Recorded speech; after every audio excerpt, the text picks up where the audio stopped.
keeping this week's pregame show rolling with Gavin Schoenwald, former Vanderbilt tight end, Brentwood Academy product, and still working hard, obviously, with GPS Data Viz and working with the Vanderbilt football program. So staying in. You're in Nashville, right? I am, yeah. I'm back and forth to Atlanta quite often, Okay. but we also just got the Preds on board as well, and so Nice.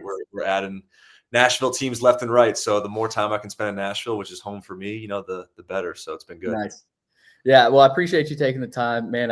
You're always a really good perspective. I think I remember talking to you after the Kentucky road win, I want to say, or one of the big wins. I think it was after the year after you had left the program, and just added an unbelievable perspective of, you went back and told the listeners about your first conversation with Coach Lee and just talking about the build and some of the tough conversations with the program.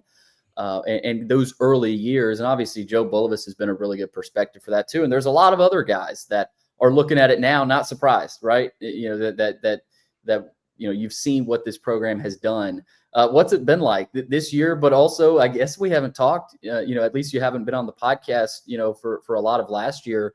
Yeah. What have the last year and a half been like for you watching Vanderbilt football? And I think I'm interested to see like how much of it has surprised you.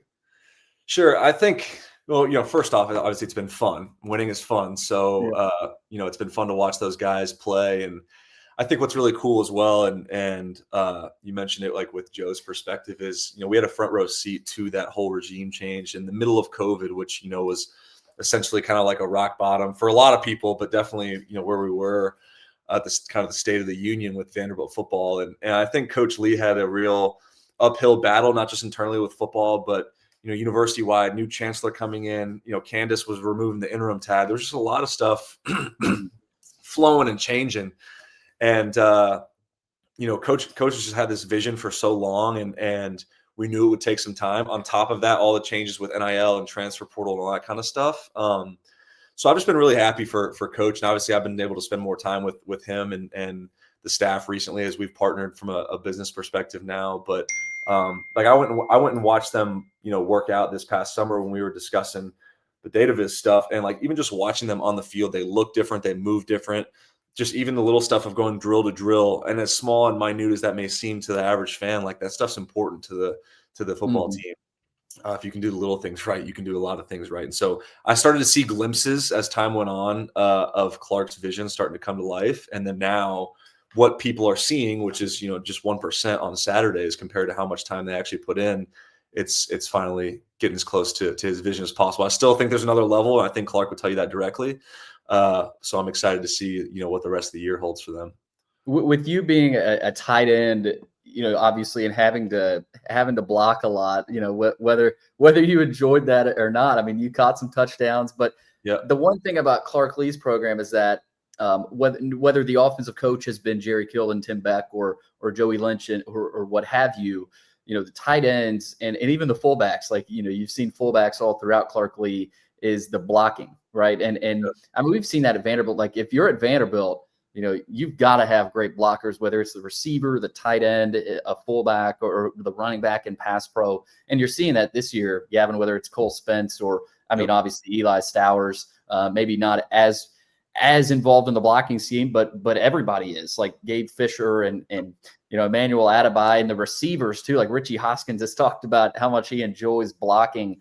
What's it been like for you watching sort of the evolution of that? I guess we'll start with that tight end room. We know about Eli Stowers, but man, this offense doesn't run, if with a missing piece. Like everybody's involved, and man, to me, the blocking has been something that has been so crucial, especially with your experience. Yeah, I think, well, if I rewind the clock, when I first committed, it was to Andy Ludwig, who was the offensive coordinator, also the tight ends coach. Right. And, I sat behind I believe was a first team all SEC player in Jared Pinkney for a year as well. And so the standard of what a Vanderbilt tight end has gone back several years, even from, 2018 when I my first year on campus. And so being a quarterback in high school, but always being athletic enough to go out and catch passes, having to block was the biggest adjustment I had to make for these freaks who are, 6'4", 260 and can run, so that's the stuff that you got to get used to. And as my later years, Cole Spence's early years, That's what he had to learn as well. He came from Mount Pisgah and was a scrawny, long receiver that could catch, and we had to teach him how to block. And so super proud of him and be able to see how he's developed over time. Obviously having a guy like Eli in there as well, who's just such a mismatch in the passing game. But, man, you got to give credit to the staff as well. Coach Brendan Flaherty is the man, one of the better coaches I've ever played for in terms of X's and O's, techniques, finding small ways to win. That's what football is all about, especially at the line of scrimmage. Jeff Lepak has a hand in there as well, who's also the special teams coordinator. And so those guys have really found an ownership of the tight end room of like, hey, what do we need to do? And then with Tim Beck's offense, and I experienced it a little bit with the Mike Wright stuff that we did with a lot of the, essentially the spread triple option stuff with a bunch of orbit motions. You're out in the perimeter blocking smaller defensive backs. And it's a different approach with the amount of steps you're taking, where your hands are placing, being patient versus kind of getting excited and jumping the gun. The guy can jump right around you. So it's a learned skill. All that to say, it's a learned skill, and there's different body types you're blocking and different techniques for each. And so I've just been super proud of those guys, and they're super versatile. And when you have guys who can block and catch, multiple of them, as you said, and Spence and even Fisher and Stowers, like, it just makes for mismatches, especially when you guys have playmakers on the outside like Vandy does now as well. There was a thread somebody posted. I think it's Coach Dan Casey who analyzes offense on Twitter. Does a really good job. I know the thread you're talking about. Yeah, I've seen him. Incredible. And look, Tim Beck, when he came, you knew with Pavia and Kill that, okay, that this Pavia is the guy here. I mean, it was not difficult to see that. But, man, this offense, it is so deceptive. And last year, you've heard people say that, look, the defense is caught on. I do think there was a lot of injury concerns there. I mean, half the offense was banged up. And look, wear and tear wears on teams late in the season. Yeah. But this offense looks like a different level than last year, that there's more speed.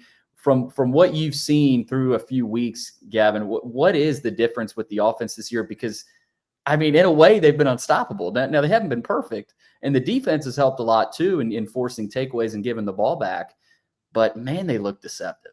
Yeah. I mean, obviously, it starts at the quarterback position. And when you have arguably your best player playing the most important position on the field, that kind of elevates everybody else's play. But, I think we saw that a lot last year. This year, Vanderbilt football is a lot more than just Diego Pavia. And that's not a knock on Diego. Obviously, again, he's probably Vandy's best player, but he elevates the play of everybody around him, whether it's tight end, O-line, outside. I think also too, like if I go and I pulled out all my old scouting report stuff, like what defenses are trying to do is when offensive line up and whether it's formation of the boundary or tight end nub sets, like whatever it may be, they're trying to give their best guess. They're aligning their defense to the best guess of what they're going to run based off what they've seen on tape.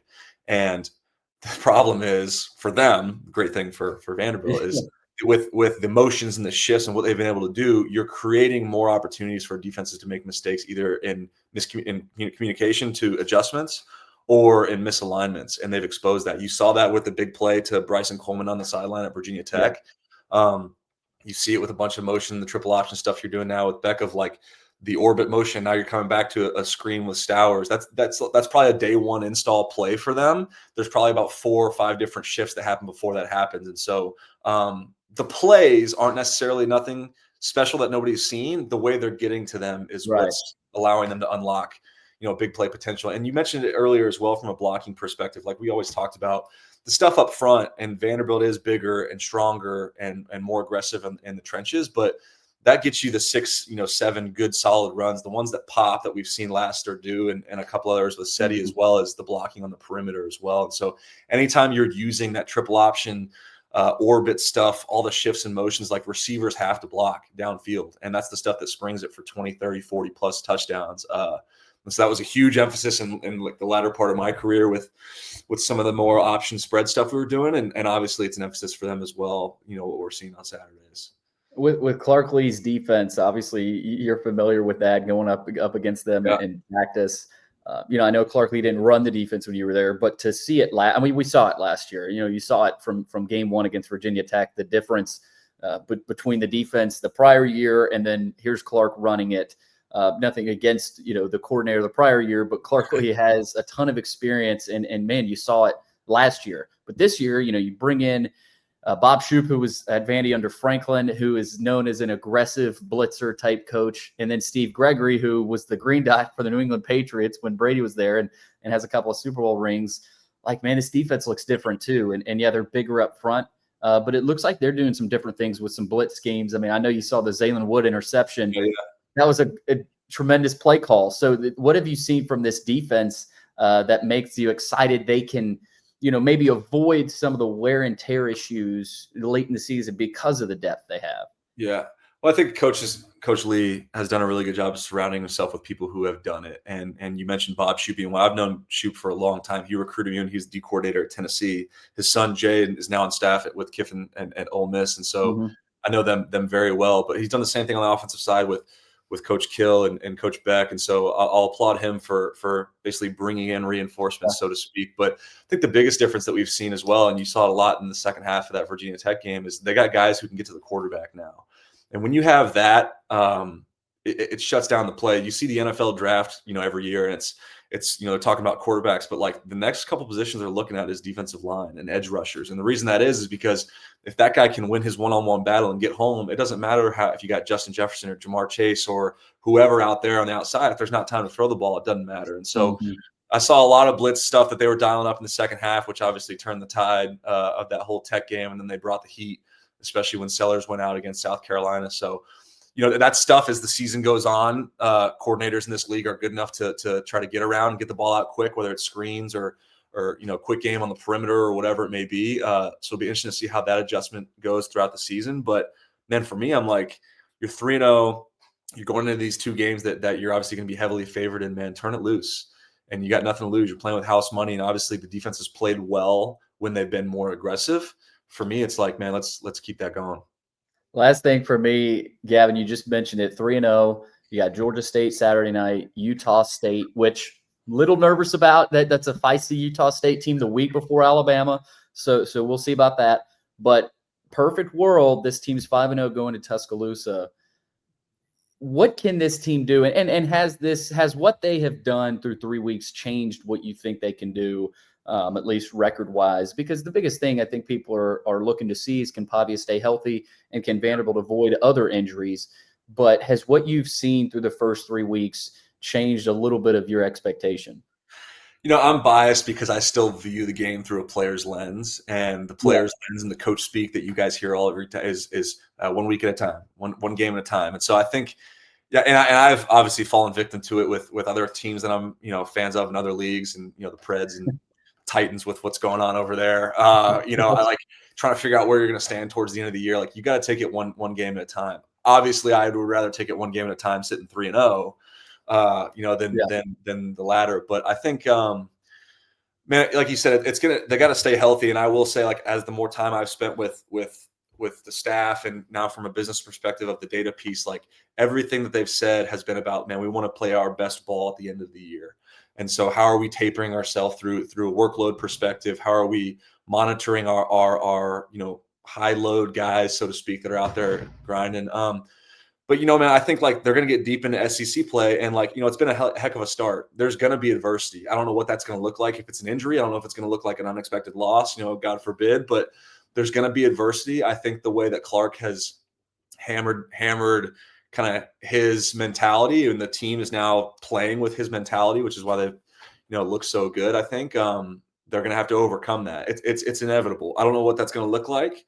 Right. I hope not. I hope they go, 12-0 or the number one overall seed in the playoff. But, I think in reality, there's going to be some type of adversity. And then what's going to dictate the rest of their season is how they respond to that. So, again, hopefully, like you said, hopefully they're rolling in Tuscaloosa 5-0. That would be a really awesome game. That'll be obviously a huge test. I think Bama got a little exposed in that first game, but it has turned the corner a little bit. They obviously have a bunch of talent on the roster. They go to Austin. They host LSU at home. Like, there's still a lot of ball left, man. There's a lot of ball left. And every game in this league is competitive. You can win every single one. You could lose every single one, as we know. So, again, player's perspective, player's mindset. Just go out, take care of business against Georgia State. Let's get our lick back. Let's get our lick back from last year, and then move on to Utah State and so on. On the way out, Gavin, let people know what you're doing right now. I know hopefully everybody, at least that listens to the podcast, is already aware. of what you guys are doing at GPS Data Viz. But for people that aren't familiar, circle them in on what you got going on. Yeah, essentially what I do now is I'm our director of football at a company called GPS Data Viz, and essentially what we do is, the data that all these teams are collecting on athletes from on the field, in the weight room, in the training room, they know is all important. It's only as valuable as the way that it's collected, communicated, and then distributed to the rest of the staff. And so we've been able to leverage machine learning and AI, which obviously is the future of our world, and kind of take some relief off of Excel, Google Sheet, and Power BI manual labor, so to speak, and give the time back to the staff so they can invest that in the program. And so, mitigating risk of injury, seeing where guys stand versus historical data, all that stuff's important. It all used to be done manually through formulas of Excel, and now we can do it in the click of a button. So we're growing really fast at the football level. We've added several teams in the NHL, NBA, and so on. And so Vandy and Steiner and Coach Lee were obviously believers in us as well. And it's been a great partnership so far. We're undefeated, so we'll see what happens the rest of the year. But as I said earlier, I think for them it's going to be key that they're playing their best ball later in the year as those injuries start to accumulate, a little knick-knack stuff that just bothers you throughout the year. How can they overcome that, and then best implement their practices throughout the week so their guys are peaking, so to speak, on Saturday. Right. Yeah, I mean, that's not just utilized prior to the season. That's throughout the season, and maybe even more important, down the stretch of a season, late in a year. So it's awesome. Love what you're doing, and really appreciate you taking the time. And we'll see what keeps happening with the Doors, man. Yeah. All right. I'll see you in lot 2. We got to go see those guys in lot 2. So absolutely. I'll see you over there. All right. Wrapping this week's pregame show up with Brady Weiler from PantherTalk.com, part of the 247 Sports Network. Brady, appreciate the time, and man, this should be fun again. Obviously, the Panthers got the win last year over the Commodores. A little bit of a revenge game this year for Clarkley and Vanderbilt, but this should be fun. Appreciate your time. Yeah, thanks for having me. Looking forward to Saturday. I want to start with how this Georgia State team compares to last year's group. Obviously, we saw a team that obviously came out ready to play last year down in Atlanta there at Turner Field. Does he still call it Turner Field? Center Park Stadium. Center Park Stadium. There we go. So obviously huge win for them. But what are the differences between this year's Georgia State team as opposed to what Vanderbilt saw last year from the Panthers? I mean, I think the first thing, and this is kind of off the field and not necessarily with the results, it's just Dell's been here for a year, head coach Del McGee. They had 45 players back, brought in a lot of new faces, but there's a lot of continuity. And just immediately from day one of availabilities in fall camp, there was some connectedness that everyone felt like they knew each other better. And that's the type of stuff that you hope pays off down the line over the course of a 12-game season. But I think that they had to obviously bring in some new players. Their running back depth went entirely away. Freddie Brock's at Oklahoma State now, but they go out and they get a bunch of running back talent, guys like Branson Robinson from Georgia, Rashad Amos from a bunch of places, Ole Miss, Memphis. He was really good at Miami of Ohio.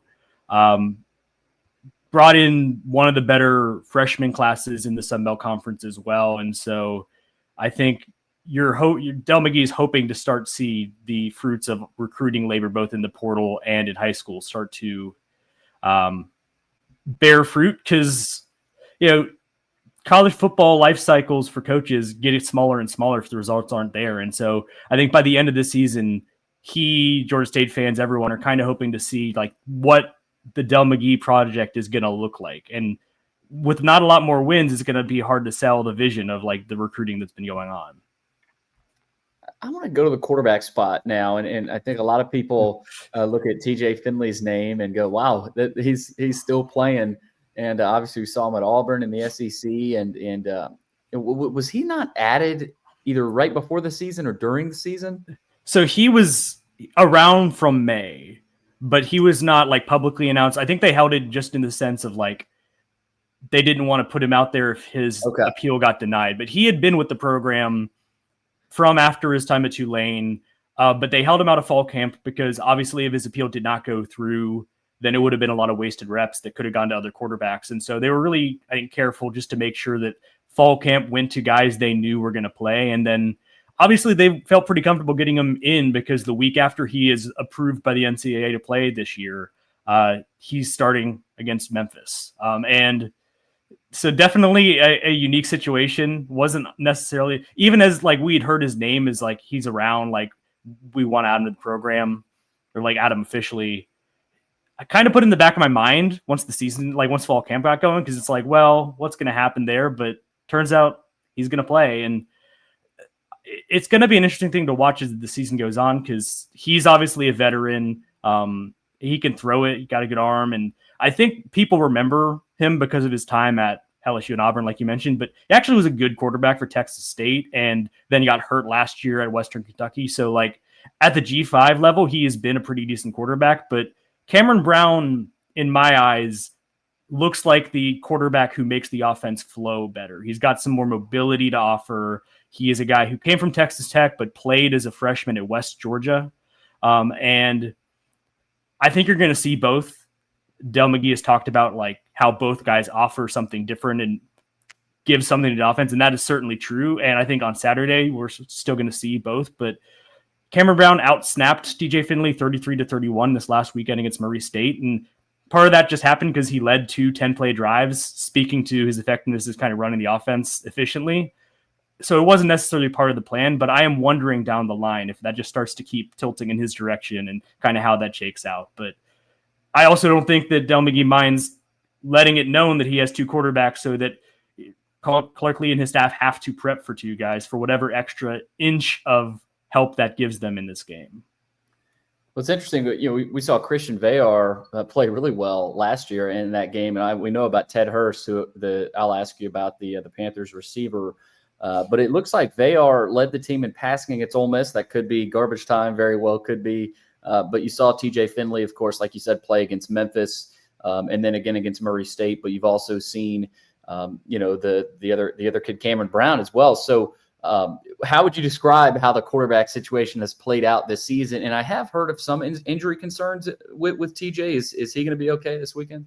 Yeah, well, he dinged his shoulder against Memphis, came back in the game, and it looked like it was having an impact. And I don't know if he's still 100%. And so that'd be another reason in the camp of maybe you start playing Cameron Brown a little bit more. But yeah, I mean, Christian Veillard, it was strange at Sunbelt Media Days when Del McGee said he was the starter exiting spring. He's the starter entering fall, because last year he held the quarterback decision all the way up to when the team was taking the field for the first time against Georgia Tech. And so it was a bit surprising that he felt being so open about it. I think the truth of it is they trusted him to be the starter based on the good that he had showed last year. Obviously, he led them to not only the Vanderbilt win, but all 3 wins that they did get, including their other upset win at Texas State, is heavy underdogs. But it was always the case that I think if another guy won the job and like took it from him, that was a possibility. And so I think you've kind of seen that happen now, the way that Cameron Brown has played and TJ Finley came in with the experience that he's able to add. I think it's just a case of some of the stuff that cropped up last year showed in the Ole Miss game, kind of a bad pick through to actually Ole Miss's defensive linemen. But I think if you look at it across the sport and you're just kind of weighing up 3rd string quarterbacks, I think Christian Veillard is probably in the top half of FBS, just because he does have a lot of experience and you've seen him win some big games. But I think for the time being, he has been sort of passed over. But you've seen Del McGee, I think, try and give him his credit for how he's handled it, because I forget, maybe it was after the Memphis game in the post game, he mentioned him for like how he had handled that week. And that kind of read to me as him saying like how he handled that he's not the starter anymore. So yeah, I don't know that you will see him again. There will not be necessarily a repeat performance on this Saturday of seeing Christian go back there and take as many snaps as he did. But for especially a G5 program, the quarterback depth is actually pretty good. Going to the rest of the offense, the receiver, Ted Hurst, obviously we saw what he did last year against Vanderbilt. After that game, I think a lot of Vanderbilt people, especially me, was looking at him going, man, he may not be at Georgia State next year. And I'm not sure if he was battling any injuries last year, if that hurt him. But a really good player, Clark Lee, complimented him in his press conference. Looks like he had a good day against Memphis, 97 yards through the air, 172 against Murray State. He's got a couple of touchdowns. What makes him so tough to defend? Because he, ironically, he's probably the best receiver Vandy's faced so far. Yeah, I mean, he did briefly enter the portal earlier this year, like in the spring window, and ended up staying. And, the all blue, all NIL collective certainly played a role in that. But he also, I think, and Del McGee has a YouTube channel, put out a video with this, like made a feature of Ted Hurst. It's the old cliche, and, people forget about this part of the game because of all the money that's involved right now. But I think he really did like that. This is a coaching staff that saw what he was doing at Valdosta State and believed in him and kind of said, like, here are things you can do here. And so far they had not like failed on any of those goals. And he's entering the season perceived as one of the better receivers in the group of five, certainly, but college football overall. And I think has a chance to hear his name called next April. But last year you would have just said, if you're just taking like the most basic level of Ted Hurst, that he's a really good deep threat, able to win one-on-ones down the field. The thing that's been interesting this year, and you saw this especially in the Murray State game you talked about, he is starting to show other abilities in the passing game, and they're starting to find other ways to get him the ball. And so he's worked on getting his yak up, and he had a 52-yard catch against Murray State where I think 32 of the yards or 30 of the yards, something like that, were after the catch. He has second touchdown. He caught it at about the 5-yard line and bowled over a few guys and got his way into the end zone. And he still has that deep threat capability that I'm sure you're going to see at least one shot play in his direction on Saturday. And so he has shown strides from last year, and he is showing a different part of his game and kind of making himself a harder person to defend. And his presence also helps out guys like Javon Robinson, who the only touchdown they got in the Ole Miss game to start the year was a Javon Robinson 40-plus yard touchdown where he was single man in the slot, ran a slant, just beat his guy and just raced to the end zone. So as teams focus their attention on Ted Hurst, which is probably going to be the case this Saturday, especially because of last year, it might also be that it's the strength of the team through the course of the year that means other guys like Javon get opportunities in favorable matchups. And we've seen Javon already take care of that in a couple of games with 2 touchdowns this year. All right, last thing here. I got a chance to talk to Clark Lee earlier this week and asked him about last year. And obviously he didn't want to talk a whole lot about last year's loss and was kind of shifting to this year and how this week of prep has been a lot better for them.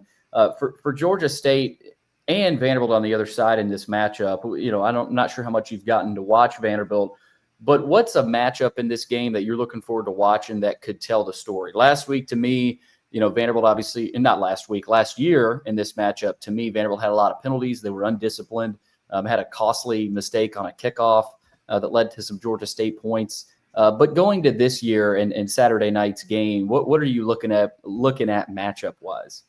Yeah, well, I think I'll take the football coach's cliche and just talk about like Georgia State's ability to stop the run, which is going to be a challenge because of what Diego Pavia does, but also, Cedric Alexander. The rushing attack for Vandy is shown to be very good this year, and maybe even taking steps from last year. Georgia State, I think, like you look at the numbers, they're not super, a little bit inflated, especially in the second half against Ole Miss, started to run up those numbers. They ended up with 295 rushing yards in that game, but more than half of that was in the second half. And something that happened in that game was Del McGee kind of saw the writing on the wall, started to play some younger guys in the second half. And so the score didn't have to be a 56-point loss. I think Georgia State kind of opted to let it play out that way. But I think that there's guys up front that, especially, your true freshman, Jartavius Flowney, is playing in the middle. Is a guy that already some of the older guys on Georgia State's offensive line are like, I can't believe this guy's a freshman, came from Colquitt County down in South Georgia, ready to play right away. But it's a deep group. Henry Bryant, who was there last year, Louisville transfer, is now in his third year at Georgia State, is nose tackle. They've worked in some transfers behind, Ian Matthews and Deuce Lewis, some other guys who return on the defensive line. And Josiah Robinson, I think, has been one of the better players on this defense through the start of the season.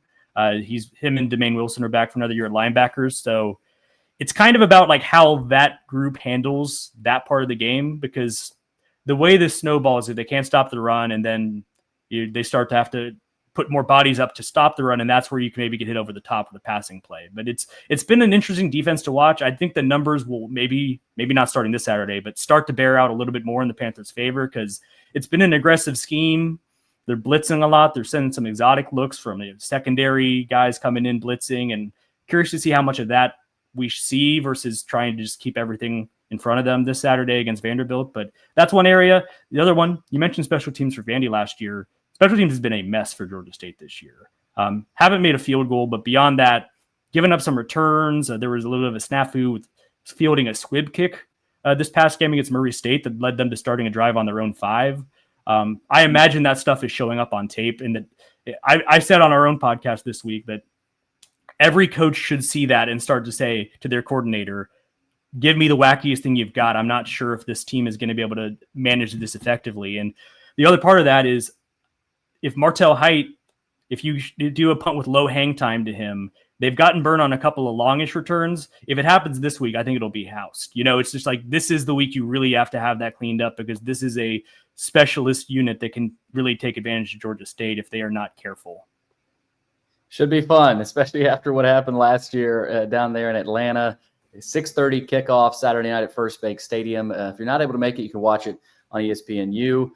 Brady, appreciate the time. Looking forward to the matchup, and good luck with your coverage. Thank you.